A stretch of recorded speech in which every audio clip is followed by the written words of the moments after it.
Of course. All right, let's bring in Kris McCusker standing by at 680. Kris, you did the ponytail. We had the discussion yesterday. Okay, turn to the side. Can we do a little profile? Okay. Yeah, and how do you feel about it with the ponytail? Hair out? No, I still need a haircut. Oh, we all do. Yeah. We all do. Yeah. But in this heat, to sweep it away must feel refreshing, right? That's true. Yeah, less of it is touching me, so that's good.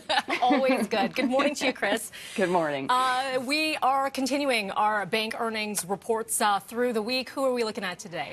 There's actually a general theme going on here, Mel. We heard from two more big banks, BMO and RBC. We just got in the last 40 minutes or so, so I'm going to add that one in.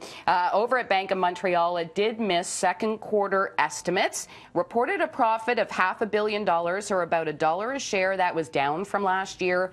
Revenue dropped by 15% compared to last year, but the bank did declare a dividend. Over at RBC, it also reported a drop in second quarter profits and missed earnings per share expectations of by 50 cents.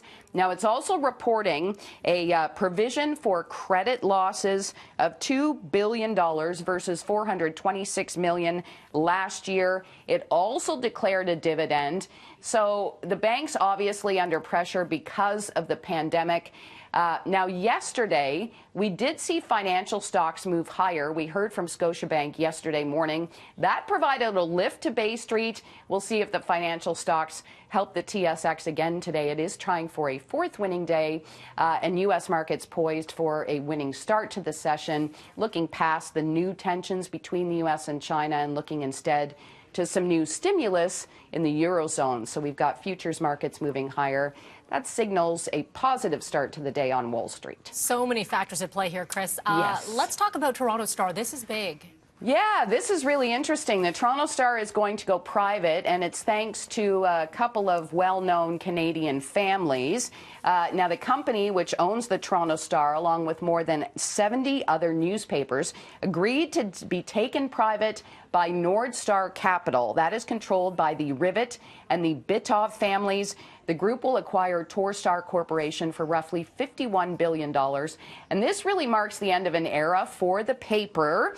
Torstar, though, has seen years of steady losses in ad revenue and circulation. The stock has fallen by more than 75% since 2017.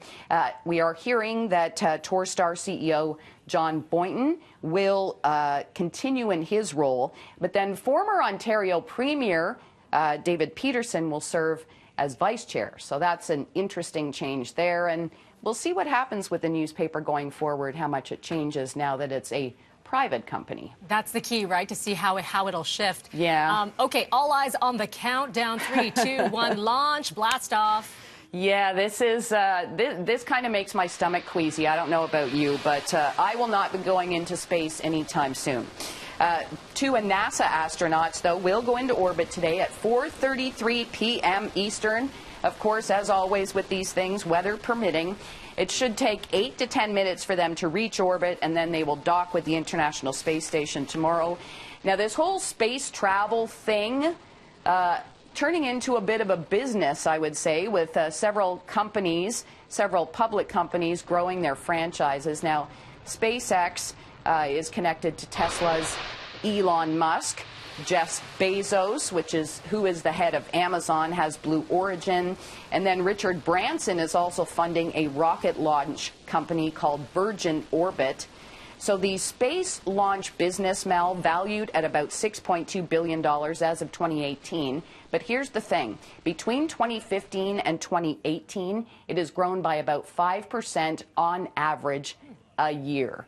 Wow. So this is building and building and building, and yeah. Kris, you say it makes you queasy to watch the takeoff or to think about actually being in one of those? Yeah, think about being in. I'm not a friendly flyer, let's say, so the thought of going into space is not so good, huh? Terrifying. Yeah, I mean, I love it. It's fascinating, but I won't be volunteering. Okay, that's all right. I will call the folks and let them know you're not volunteering yourself. Would you do that? You know, go to Mars just for fun? You never know. I don't know. Sure. I say that now and then I would freak out. Yes. Yeah. All right, Kris, as always, nice to chat with you. Okay, have a good day. You too. 6:47 is your time. You're watching Breakfast Television.